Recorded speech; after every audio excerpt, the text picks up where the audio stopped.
T'es le vendeur de glace? Toi, t'es qui, McQueen? Je suis ton dernier client.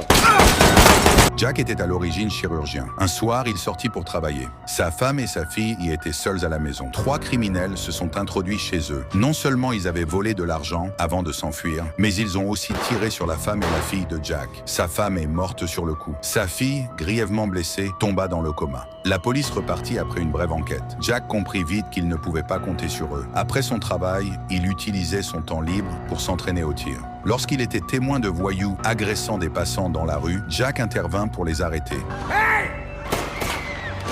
À partir de ce jour-là, il intensifia encore plus son entraînement. Un jour, pendant une opération, il remarqua que la montre du patient ressemblait à la sienne. Il la retira discrètement et la garda. En feuilletant ensuite un album photo, il trouva une image montrant sa propre voiture. Il découvrit que ces voyous étaient en réalité les chauffeurs qu'il avait lui-même engagés sur le téléphone du patient. Il trouva aussi l'adresse d'un marché clandestin et s'y rendit directement. Tu t'appelles Joe? Ouais? Toi, enfoiré, t'es qui?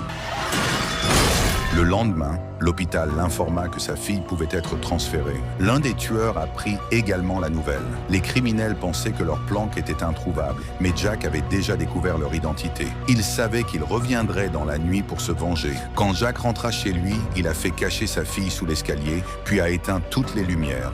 Il attendit, immobile dans l'obscurité, leur arrivée.